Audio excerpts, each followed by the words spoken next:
A Dragon Whispers Her Name by N00-813. Chapter 2. In the Sky. Spike stands amidst gold and viscera in the cave that reeks of blood. The black dragon lies dying on the ground. Her jaw is cut down to the bone, and her chest drilled out with precise magical blasts. Ice crystals grow on her chest like tumours, dyed black and blood red. Her remaining eye dims. Spike can tell she is simply fighting to stay conscious.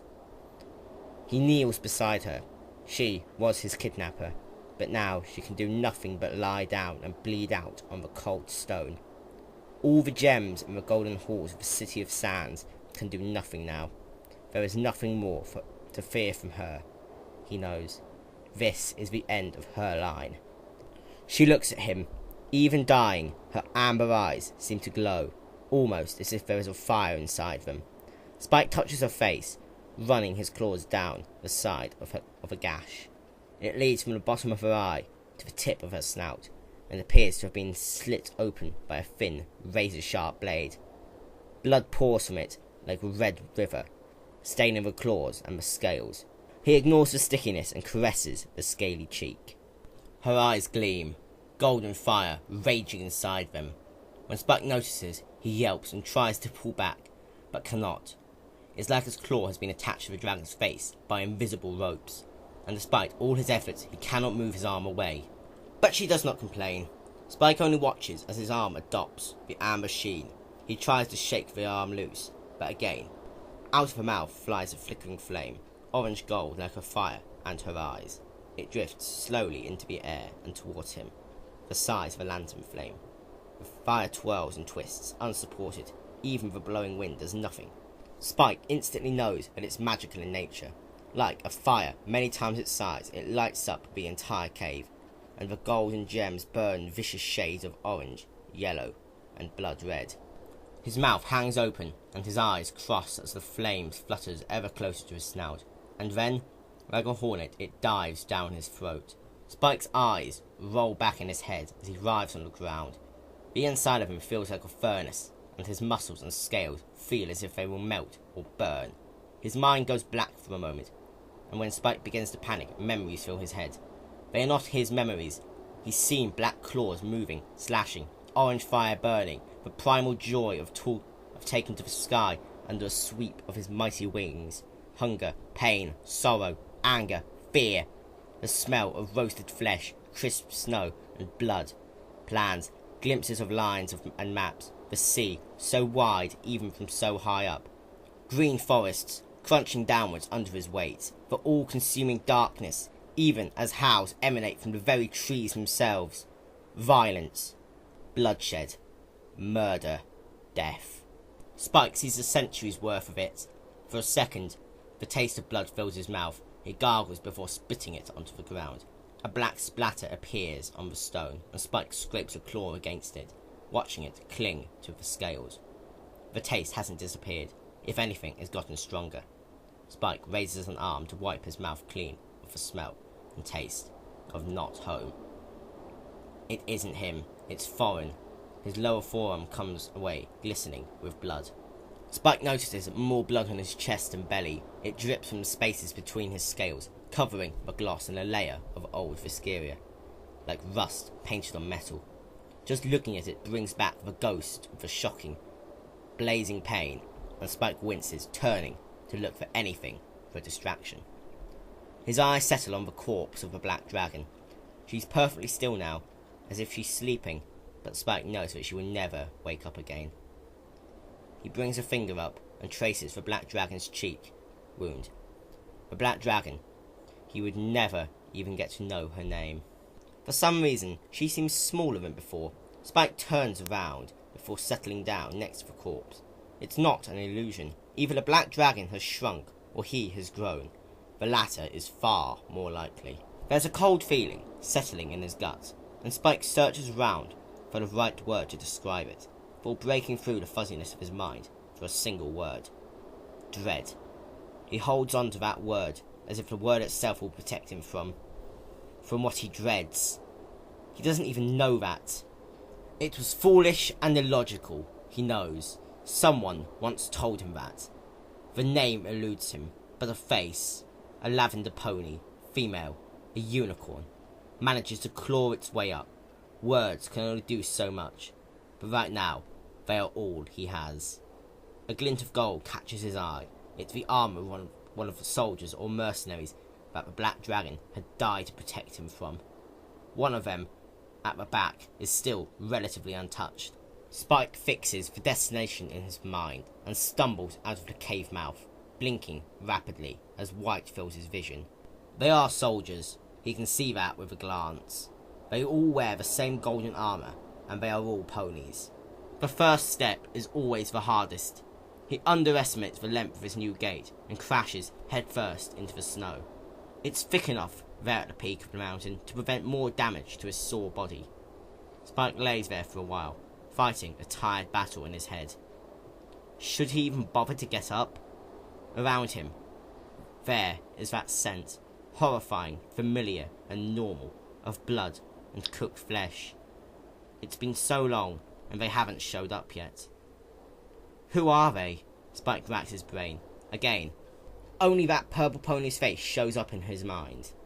The fuzziness in his head is almost palpable, always present now. It smothers his thought like an ever-present hunger.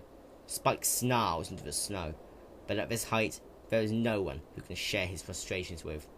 Not even birds roost up this high. He is the only thing alive at the peak. Perhaps he could just stay here and sleep, so that he can wake up when they find him. It would be a lot easier. Spike opens an eye and sees the charred face of a pony looking back at him. It's a stallion. Once, he might have been quite the handsome fellow. Spike can only guess, since half of him has been baked and blackened by the dragon's fire, whilst the other looks unblemished. Frozen trickles of molten golden metal decorate his face and stomach. And Spike catches the mix of steel and blood that makes his head spin. The fuzziness swamps him, overwhelms his senses, and Spike lashes out with a claw. The body is spent spinning further into the snow. It's halfway to the edge of the lip that juts out of the cave mouth, just before it stops rolling. One of the stallion's legs folds awkwardly over his golden armour. The joint is clearly shattered. Spike growls as he leaps forward. As he smashes into the snow, it sweeps out like a frozen ripple. He pulls back a claw and smashes a fist into the guard. It's like punching stone. His anger bubbles and overflows, releases a jet of flame. The soldier's skin shards and his flesh burns like coal under the heat. By the time Spike stops, there is nothing left but charcoal beneath half molten golden armour. His anger disappears, as if it's been stolen by the cold winds that constantly blow around the peak. Spike stares at his claws. One of the knuckles is covered by a cracked scale that leaks blood down a claw, staining a white point red. He looks back at the corpse of the Black Dragon and sees a scale on her nose tug off and spin into the sky. Spike scrambles over and places a claw over the gap. The feeling of the sand beneath his claw makes him yank it back, and he yelps as he finds black ash between the scales. He shakes the claw, and the ash disperses into the wind. Spike looks back at the corpse and sees what he's done. The Black Dragon's flesh turns to ash before his very eyes. What used to be proud, glossy black scales are now as dull and as solid as flakes of dust. Like char on wood, it falls off her body in particles as fine as silt. Spike makes to reach for her, like he can stop this from happening, but he stops his claw an inch away from his skin. He'll just make it worse. Spike only watches as the body of the Black Dragon, his kidnapper and protector, becomes wisps of dust, in what both seems like ages and seconds. Black ashes rise from the stone at their own accord, flicking about in the air as they drift towards the cave mouth. He glances at the corpse, now nothing more than a skeleton, before crawling outside himself. The dust curls over his back, and he watches them fly from the top of his vision towards the grim red sky painted by the setting sun. When the flow becomes a trickle, Spike knows it is done. All that remains of the Black Dragon is its skeleton. As Spike takes in the sun, driving towards the ground, he bumps a claw against one of the dozen or so soldiers' corpses dotting the lip outside the cave. His cave. It's a new concept, something to realise, something for another night. Spike looks back at the cave, where the skeleton and the king's hoard of gold and gems await him. Then he looks out, over the world laid out before him.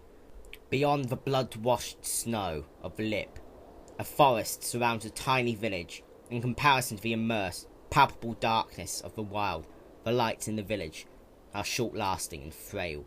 Soon, all the lights dim, and then the only lights are from the distant stars and the distant moon, raised by a distant princess hanging high above them. Spike coughs out a small ball of green flame and waits until it catches on the flesh of another soldier's corpse. In the green light, the golden armour is almost a sickly shade of vomit. Spike ignores that and goes for the soldier furthest from the cave mouth. The corpse this time is of a Pegasus mare. Her neck is bent in such a way that Spike knows the bones lining her back have been shattered. He pulls her from the cave mouth towards the glimmering green flame and sets her corpse down when he deems the light level necessary. Blood trails behind her body, thin and black, in the otherworldly light. Spike rolls the corpse over clumsily and flicks away the forelegs that spring automatically, even in death, towards her chest. They reveal a logo, a circle made from the forms of two seemingly identical ponies, which surrounded a stylized image of the sun and the moon. Spike looks at it for a moment, his face twisting into a scowl. It's been too long. He spots the binding, holding the armour securely to her body, and claws at them.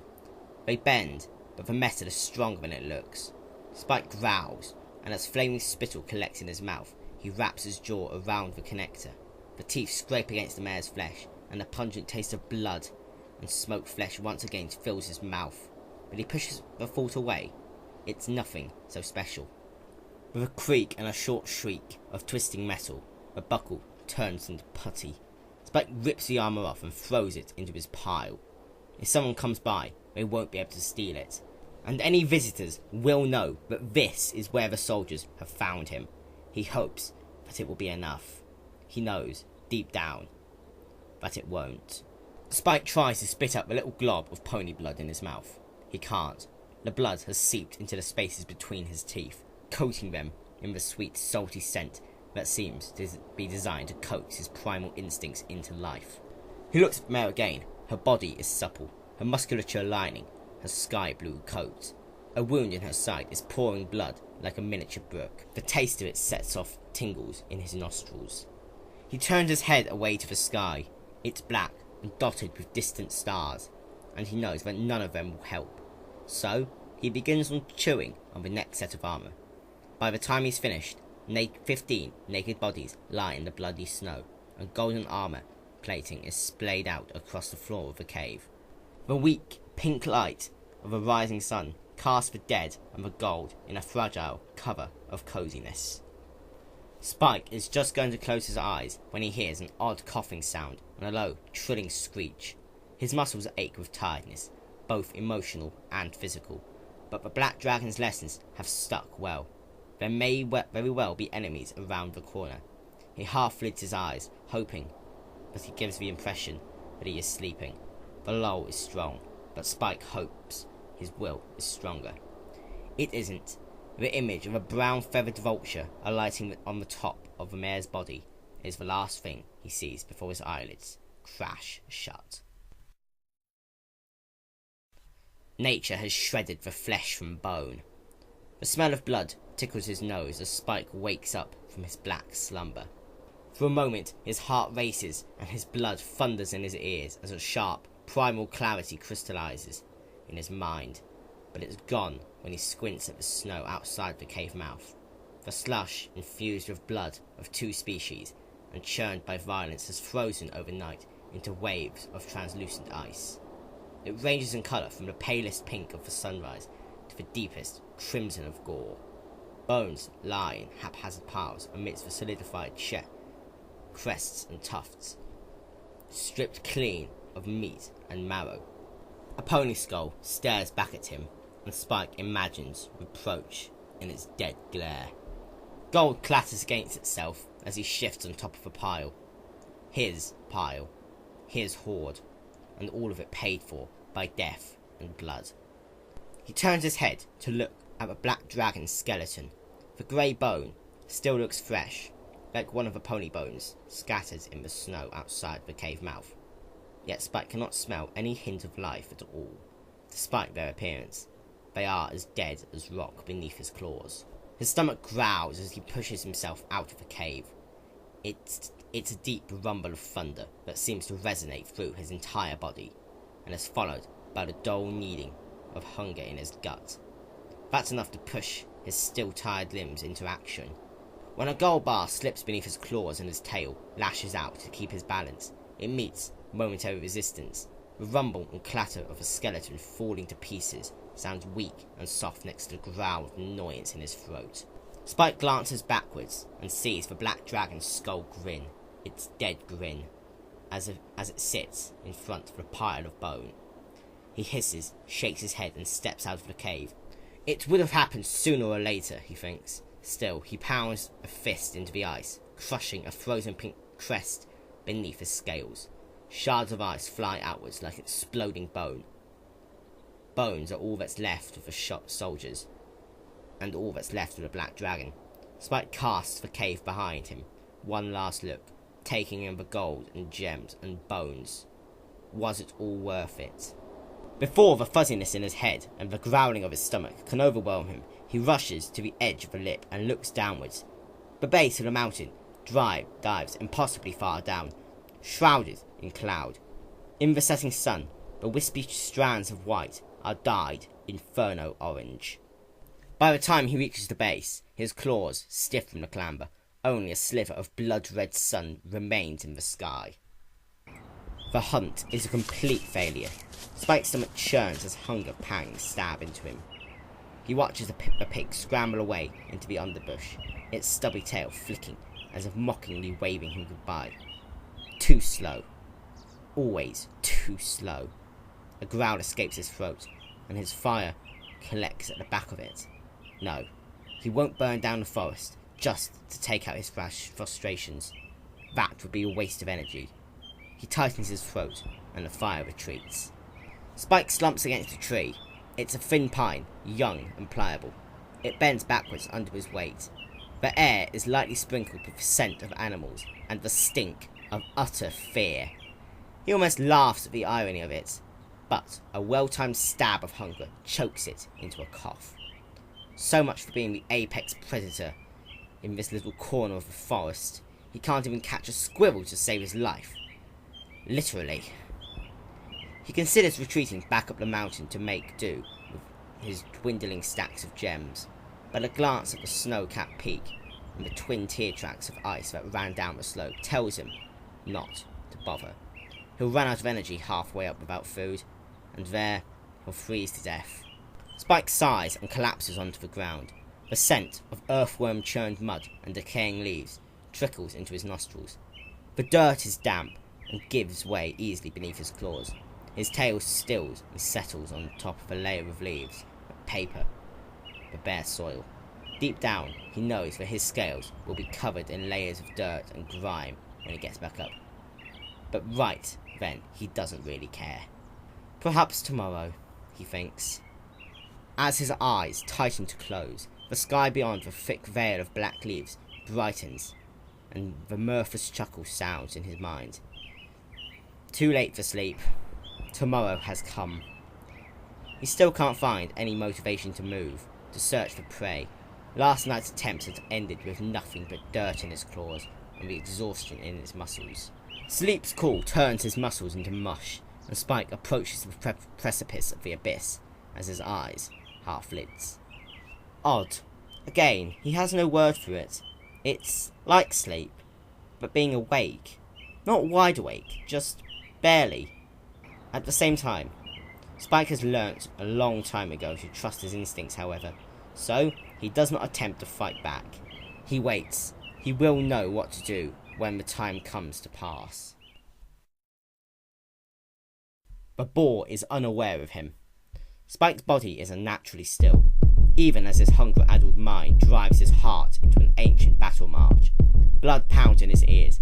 Every heartbeat is the sound of a warhammer driven into flesh.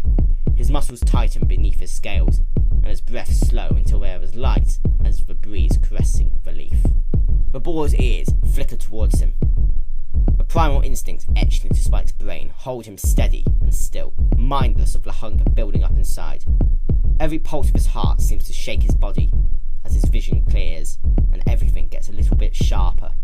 The lifeblood coursing through his veins are raging rivers, threatening to rip his body to pieces. The beats of dull hunger in his stomach vanish almost instantly. The boar's ears flicker forwards and away, and Spike lunges. It's faster than it knows. His claws part the flesh as if it's water. Crimson blood spills out, black in the dim light, but the boar stumbles onwards. The smell tells Spike that its struggle to survive is in vain. It scrambles at first, taking 3 bounding steps before falling onto its belly.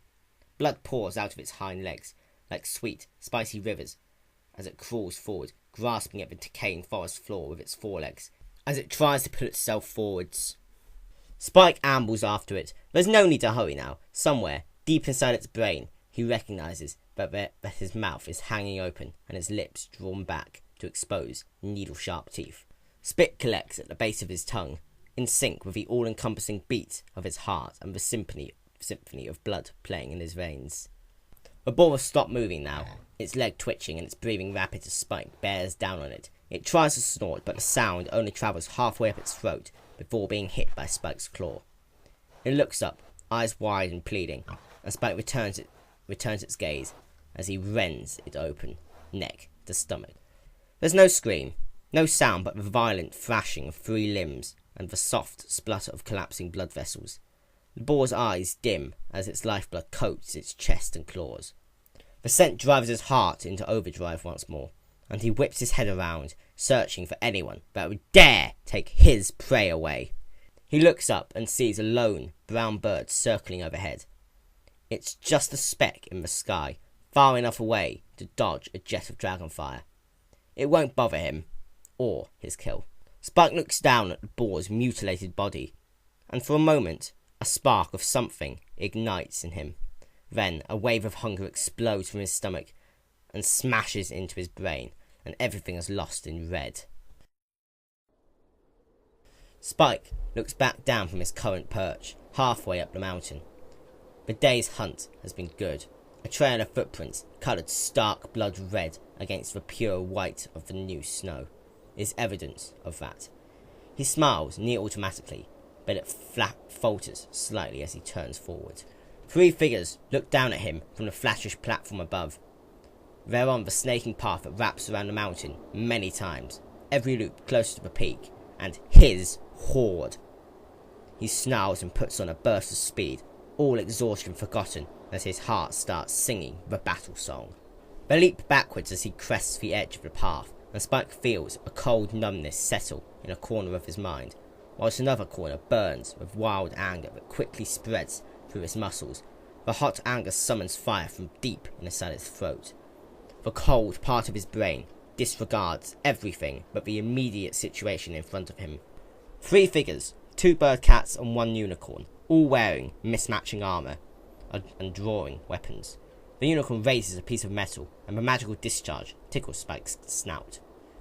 As he shifts the fire in his mouth, one of the bird cats raises a long black rod to its shoulder. The cold corner of his mind turns into ice. Instincts rush into the forefront. Spike jinks his head down. A thunderclap sounds next to his ear, and pain explodes in his back, like someone has driven a molten spear directly into his spine. It's quickly quenched by a haze of red and the drums of battle roaring through his blood. His scream becomes a full-throated roar. Fire jets out of his mouth, lighting the surrounding snow in shimmering green. Another sharp stab of pain drills into his chest, and he splutters. The fire goes out as Spike coughs, his eyes tearing and his chest pounding with a dull, formless pain. The blurry figure of a pony charges towards him, glimmering steel. He throws himself against the mountain slope on instinct. The soft snow takes him in claw length, just deep enough for the sword to score his scales. Pain racks his back and his chest, and his vision grows even redder, blood red. The cold corner of his mind notes. He sees one of the bird cats raise its weapon, and he makes his decision. Spike charges forwards, ignoring the pony, his head low and his eyes burning as hot as his fire. Even 10 meters away, he can smell their fear, and it is as thick as sap. 2 blasts of thunder and 2 more lightning-hot shots appear on his back and side. With a roar, the pain fades away. An errant lash of his tail makes contact with something, but it can't tell whether it's rock or flesh or steel. All he can see and all he can smell is blood. The 2 bird cats unfurl their wings. Like prey, they will attempt to escape. Spike knows how to prey on birds. He unleashes a jet of fire over their heads. The smell of burning feathers and flesh fills his nostrils, but it's not done yet. He has to make sure. Despite the patchiness of its feathers, one of them still attempts to flap them, trailing smoke. Spike closes in, claws flashing as they rip through the air. It does something, and its weapon flashes as bright as the sun for a split second. Heat crackles past Spike's face, parallel in a line of his jaw. That's the last thing it ever does. Spike's claws tear 3 massive gorges in its chest and stomach, almost ripping it in half. He turns his head and sees the second bird cat's weapon flash in his face. Pain rips along his snout, a white-hot line that burns from the tip to the end of his jaw. For a moment, all he can see is white, and burning pain engulfs him for a brief moment. Blood, his own, runs into his mouth, and it rains down onto the charred white snow. He lashes out. There's a spot of token resistance, and then his claws sink into the recognizable toughness of flesh. Warmth spurts up around his fingers, and despite the stinging line running up his jaw, he smiles. It's gone a moment later, when a shockingly cold blade slips into his side. At first, there's no pain, just a wickedly thin needle of freezing ice where it shouldn't be. And then the pain catches and burns. He's consumed before he even knows it. Twisting around with speed that surprises even his attacker, Spike rips the shield away with a wrench of his claws. It tumbles down the mountain slope, that look of fear on the pony's face. It's as sweet as honey, and his blood roars as the pony yanks the blade out. The blood gushes out, his vision reddens and blackens, and, on instinct, he eases his chest. The pony's armor glows, and as the smell of singed flesh trickles into Spike's nostrils, a flash of light catches his eyes. He throws himself back, and when he lands, the torn muscle in the side screams. The steady splatter of blood hitting snow is drowned out by the thunderous heartbeat in his head. For a moment, he looks at the pony. The blade in between them glows softly, and the crimson blood running from the tip down to the half point glistens in the light. It humbles him to see his lifeblood decorating the weapon. It angers him, too. Spike breathes in, opening his flame ducts. The pony charges forward. There's no time to think. Green flame bathes the red-pink snow in the otherworldly light. The roar of dragonfire almost manages to drown out a scream. Spike slumps forwards, his legs useless sacks of meat. In front of his eyes, the pony's blade lies fallen in the snow. Its owner is nowhere to be seen. He regards the field of blood and slush around him. How much of that is his blood? He looks up towards the mountain peak. The tiny black slash of a cave mouth seems impossibly far away. He turns his head, grimacing, as some of the snow scrapes around his jaw and around the wound on it. The hole in his side is so thin that he can barely see it, but the blood gushes from it. His whole belly has probably been painted red by his own fluids. He shuffles around until he feels the comfortably cold mountain resting against his uninjured side, and then pushes himself upwards. The snow falls in sheets over his body, but even that is unable to quench the sudden inferno of blinding, burning pain screaming out from his side. He collapses, gritting his teeth. No tears, no screams. That won't help him now. The blade catches his eye as he lies on the snow. The glowing steel and the gold-etched jewel-encrusted hilt are like fireflies in the night. He reaches out, batting the thing towards him. One of his fingers brushes against the edge of the blade. A spark of pain forces him to stop. When he looks at his finger, a red, thin line is drawn across it, ruler straight. A bead of blood trickles downwards. A snarl catches deep in his throat, and Spike settles for wrapping his claw around the hilt instead. A flare of magic burns in his hand, as bright as the sun, and about as hot, whilst some unyielding, unseen force has curled around his claw. Scales crackle and snow sizzles. He grits his teeth, even as screams threaten to escape his throat. But it's no use. There's an explosion of brilliant white light, and Spike finally roars, his eyes screaming at him behind the closed lids. Spike clings to consciousness like a hatchling does to its mother. It's his only hope, falling asleep on the mountainside, far from his gems and their magic. He'll be dead by dawn. As he slips the now dulled hilt of the weapon between his teeth, he pushes himself upwards. His blunt claw sinks into 2 feet of bloody slush. Pain lances up his forearm, and hot, pulsing flames radiate from the hole in his side. Biting down on the thing between his teeth keeps the pain at bay long enough for him to pull himself an arm's length up the slope. The cave's mouth at the peak seems impossibly far away. Behind it, purple twilight darkens into black night, and a single 6-pointed star sparkles past the very tip of the mountain. Somehow it seems important. He blinks at the night before a curl of agony wraps around his brain, and his vision shrinks into a tunnel-edged vision of red mist. It would be a long climb, and a longer fall. He hears them long before he sees them. They sound 100 strong, and they march with all the subtlety of a dragon. Spike shoots a glance down over the edge of the rock lip outside his cave. Below him, a river of cold steel armour winds slowly and inexorably up the path. He sighs and glances back to his hoard. The gold sits in a pile, flattened over time by his weight. Gemstones sparkle at the back of the cave, at acceptable levels. He had taken more from nearby farms some time before. Perhaps that was why they hunted him. The familiar fuzziness coats his brain with a softness rivaling fresh snowfall, and feels as warm as his fire. The black dragon's skull sits off to the side. He can't recall it ever having shifted from that spot. It is as if it has always been by that golden chalice and the crook of the curved blade. He turns back to look down upon his hunters. Fools! They have trespassed upon his domain, unknowing of its dangers and the dangers of its occupants. He will show them their mistakes, as he has done to the uncountable numbers before them. All the same. All the same. He slides and scrabbles around the slope. On the third turn up the mountain, there's a telltale shift of ice beneath his claws. He freezes and waits for them to march underneath.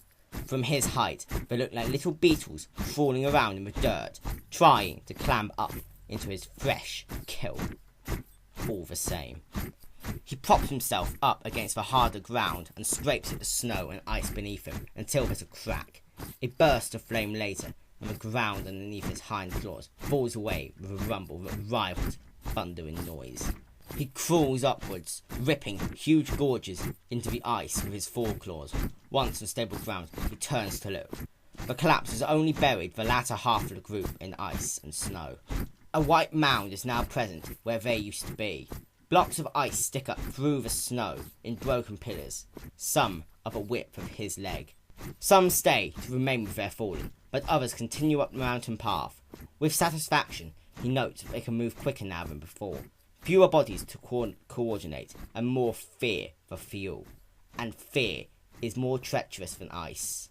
He takes a breath, and when the last glittering ant in the marching band disappears around the curve of the mountain, plunges downwards. Snow tumbles alongside him, rolling and rolling. Ice and the dragon crash into the stragglers like a tidal wave. A flick of his claw later, one of them lies choking in a pool of blood pouring out of his throat. He charges forwards, claws gleaming, red in the noonday sun.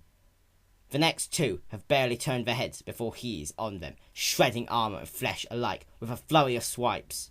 A flash of steel in the corner of his eye. He jerks sideways, and a crossbow bolt plunges into the scales layered over his shoulder. The long scar beneath his eye, stretching from the snout to the tip of the ear fin, stings with familiar ghostly pain as blood hammers in his ear and fire collects in his mouth. He barely registers, the bolt ricocheting off to the wind. He lets loose a torrent of gravel fire. Inside chinks of armour, of round legs and frosting fur, snow instantly vaporizes into steam. He can just about hear screams under the roar of fire. All the same. All the same. He backpedals instinctively as a burly pony swipes at him with a spear, its fur singed and flames curling onto its mane. The spear whistles through the air instead of flesh, and he snaps off the steel tip with a careless offhand blow. Its wielder tries to backpedal, but stumbles in the slush of blood and mud where days-long layers of snow have just been. He rips its throat out and sends the pony corpse tumbling down the mountain. A quick glance tells of about 24 barely breathing bodies lying in the bloody mud. He looks up and around and sees nothing but him and them. The rest of the group haven't doubled back. He doesn't take any chances, ripping out every throat he can find. He sends 20 bleeding corpses rolling down the mountain, their blood red painting the snow with stark streaks of red. The vultures and groundworms will feast happily tonight. He clambers up the mountain until the earth-shaking rumble of stomping boots and winds closer and closer and closer. All the same. He stands in the midst of blood, snow and steel. Fallen weapons, half sunk in the snow, lie on the mountain path, their wielders' bones scattered amongst them. Even with the last night's layer of snow, the stench of blood is as strong as the day it was spilled. With the meat from all the fallen bodies, he hadn't gone hungry, hadn't needed to. He hadn't seen it, but he knew the mountain had wept red tears instead of snow grey that day. Yesterday, a moon before, a winter, 3, 10. He prods a spear with the tip of a claw. At least that thing in front of him was solid and tangible. The weapon rolls out of its rut, spinning a few times before coming to a stop against a piece of grey bone. The marrow had been taken by vultures. A spark of anger smokes in his gut, but he shakes the feeling off into the omnipresent wind. It wasn't worth the bones gouging holes in his throat. Pieces of bone lay amongst the steel, the remnants of yet another group. The latest across him. For a short moment, confusion sparks in his mind, as well as anger, but the latter emotion is quickly extinguished when there is nothing for it to feed on. Only whispering befuddlement is left, as cold as the snow around him, but even that lasts for a few heartbeats. Now, all he can see is blood and flesh. There's nothing left for him here. He turns and heads up the mountain, but even then, the smell of blood follows him. Looking downwards, he finds a trail of red claw prints gouged into the snow from his own feet. The stars are colder tonight. The twilight star is gone now, but it will be back. Just like them, it will always be back. And just like him, it will always be there, waiting.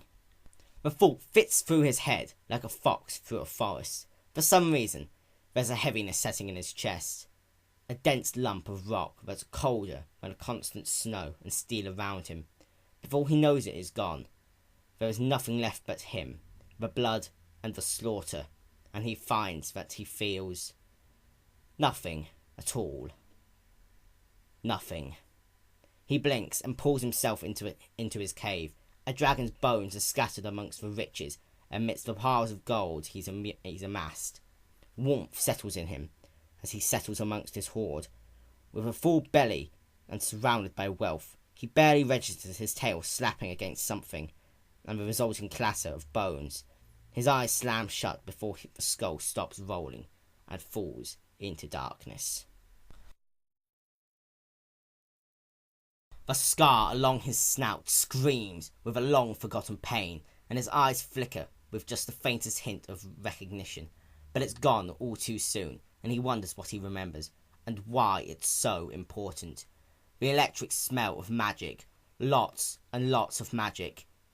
tingles and numbs the end of his snout. It is time, he thinks. They've come. Above him, the sun hangs high, an impartial observer. The blanket of clouds tries to shield it from view.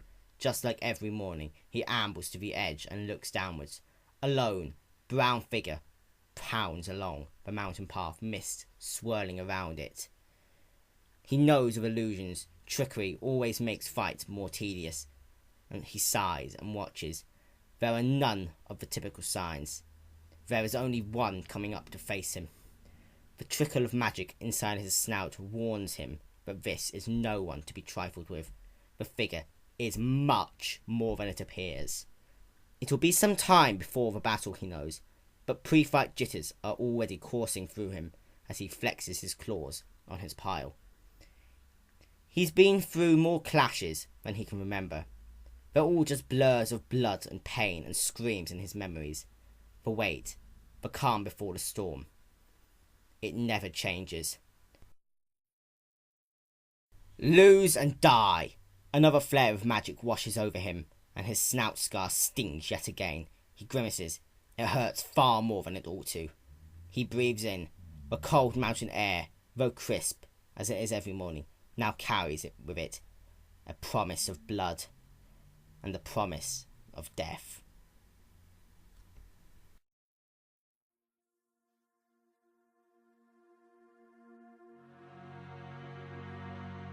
Alright, unscripted reviewing section thing where I express my deep thoughts about what I think of this fanfiction. And my deep thoughts with this fanfiction, this side story to one of the greatest fanfictions I've ever read. It's terrible in comparison! Absolutely terrible! Look, the fanfiction itself isn't terrible, just compared to the fanfiction that it is based off of, it is absolutely awful in comparison. When I finished making chapter 1 3 days ago, or 4 days ago, I was expecting chapter 2 to be all about who that dragon was, and less about more about who the black dragon was, and less about Spike learning to fend for himself as a dragon. Because essentially we had that. We had the whole descent into madness thing and losing all sense of morality with Twintail in the other story. So we don't really need it again, do we? It'd be much more interesting to know as to, I don't know, why the Black Dragon took Spike to begin with and dragged him off to Mount Stairfgevel. Oh, and just sort of then died. And also, why was the dragon just... Why were those soldiers able to kill the Black Dragon, but then they didn't kill Spike while they were at it? There's another dragon there in the cave. Am I missing something here? Just why? All credit to it, it's a very descriptive story still, and a lot less use of the term hot anger bubbled up inside whoever. A bit more things, and yeah, it's not the worst thing in the universe. I'm looking at you, rainbows and butterflies. You know what you did wrong. But we do not speak of such things. Anyway, as a story, it's not nearly as good as Simmering Sintel, but that's fine. It's not as popular either, not nearly. But it's disgracefully unpopular.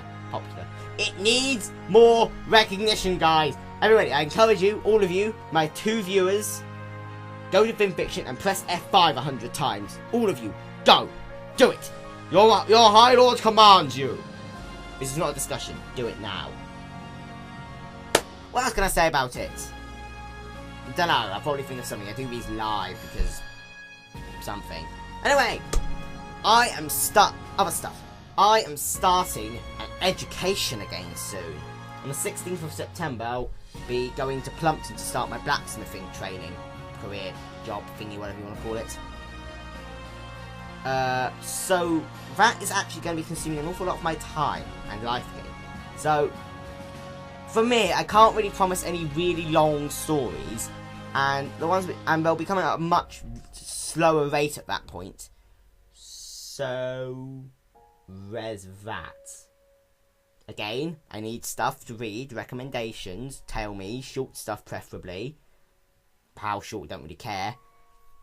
If you're a writer, blah blah blah, tell me, blah blah blah blah. Also, anyone, if you know any places I can go and get sound effects, I need to know. Please. Please. So I don't have to use the same wind animation for 17 minutes.